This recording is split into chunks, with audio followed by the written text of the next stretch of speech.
بسم الله الرحمن الرحیم. په دې ویډیو کې د پیسو په اهمیت باندې خبره کوو. اول خبر دا چې اسلام په پنځو بنا کې یو بنا چې د زکات ورکول لیکي. یو څوک پیسې ونه لري نو زکات بل کوم ځای څخه ورکوي. دویم مهمه خبره ده چې اسلام چې د خیر ښېګڼې دین دی، د نورو سره د کومک کولو دین دی. که یو څوک پیسې ونه لري هغه به له نورو سره څه خیر ښېګڼه وکړي. بله مهمه خبره دا ده چې پیسې وسیله دی. تاسو به لیدلي وي چې ځینې خلک د پیسو لپاره کار کوي، خو ډېر داسې خلک دي چې هغوی لپاره پیسې کار کوي. درېیمه خبره دا ده چې پیسې زیاتره وخت د حیثیت سبب ګرځي. کیدای شي له دې خبرې سره ځینې ملګري دوستان موافق نه وي، خو که څوک خوښ وي او که خفه، پیسې چې دي هغه د حیثیت یوه برخه ده، یعنی انسان ته حیثیت ورکوي. بله خبره، انسان که یو څوک ډېرې زیاتې پیسې ولري، که یو مل ډېرې زیاتې پیسې ولري، هغوی چې دی خپله ازادي ترلاسه کوي، هغه فاینانشل فریډم چې موږ ورته وایو. که چیرې څومره یعنې زیاتره وخت انتقاد دا وي که بهرنیان د افغانستان څخه باید وځي، نو که هغوی وطن موږ به ازادي ترلاسه کړو. یا غریب ملکونه عموما فکر کوي چې موږ ازادي چې دی د نورو خارجي قوتونو تر تاثیر لاندې دی، خو اصلي لامل باندې فکر نه کوي چې اصلي لامل یې د پیسو نه درلودل دی. تر هغې پورې چې غریب ملکونه ډېرې پیسې ونه لري، مالي زیرمو ته لاسرسی ونه لري، تر هغې پورې به دوی هېڅکله ونه شي کولی چې هغه خپل فاینانشل فریډم ترلاسه کړي. راځو د غریب او مالدار ترمنځ فرق په څه شي کې دی. غریبان چې دي عموما هغوی د قرض پلان لري، یعنی هغوی کوشش تل دا وي چې چا څخه څومره پیسې باید واخلم، لکه احمد نه څومره پیسې واخلم، محمود نه څومره پیسې واخلم. ولې پیسهدار خلک چې دي هغوی مالي پلان لري. دویمه خبره دا ده چې غریبان چې دي هغوی تل په یو انکم باندې چلیږي، په یو عاید باندې چلیږي. یو عاید مطلب دا چې یا یو دکان لري یا چې د یوه دنده لري. او تاسو به اوس ورځو قرنطین په ورځو کې ګورئ هغه کسان چې یو عاید لري هغوی له خورا ډېرو زیاتو ستونزو سره مخامخ دي. افغانستان یو زراعتي هیواد دی. په دویم قدم کې زیاتره خلک چې دي دلته دندې لري، یعنی وظیفې لري.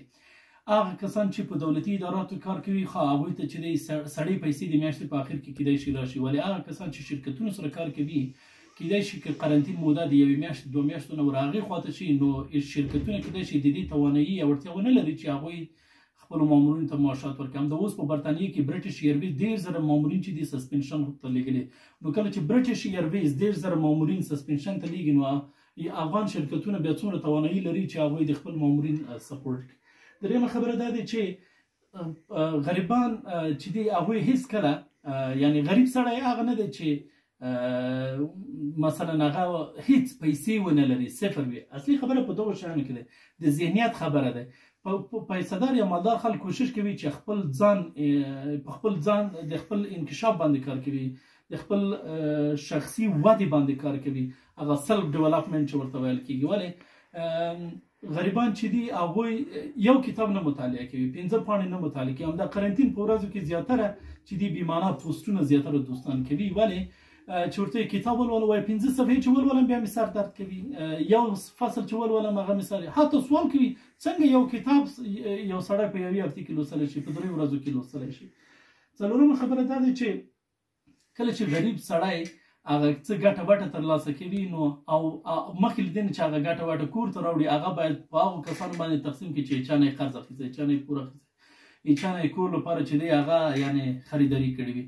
ولې مالدار چې دي هغوی کله چې عاید یا ګټه ترلاسه کوي، نو یوه برخه یې د راتلونکي لپاره هغه زیرموي یا یې بچتوي یا یې غاړې ته ږدي چې هغه څه شی کوي، هغه دوی لپاره سیوینګز ته لاړه شي.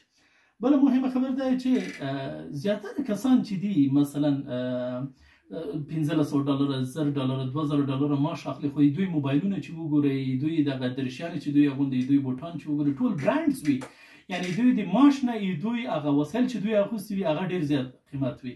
یعنی دوی چې څه شی ترلاسه کوي هغه بیرته مصرفوي. ولې مالدار خلک چې دي هغوی به برانډز نه اغوندي. تاسو مارک زوکربرګ وګورئ، تاسو سټیو جابز وګورئ، تاسو بیل ګیټس وګورئ، دوی په تن باندې به تاسو ډېر زیات وخت ډېر کم قیمتي شیان وګورئ ځکه دوی هدف هیڅکله ځان مالدار ښودل نه وي دوی هدف فقط هغه مالدار بودن دی او دا خلک چې دوی کوشش کوي چې خلکو ته ځانونه مالداره وښیي در حاله کې چې دوی په هغه اندازه بیا مالداره نه دي بل دا دی چې د یو مالداره سړي لپاره هغه بریا چې دی هغه حتمي دی هغوی کوشش کوي چې حتمي باید بریالي شي او دوی لپاره چې دی بریا چې دی ضروري نه دی وایي ورکې که سړی باید شپه په هر چا باندې خدای تیروي ما باندې هم تیروي په پیسهدار باندې هم تیروي یعنی اوس خبره ده شپه خو په ټولو باندې تیروي خو په مالدار باندې په څه ډول تیروي په تا باندې څه ډول تیروي هغې ترمنځ بیا څه دی توپیر موجود دی بله خبره دا ده چې غریبان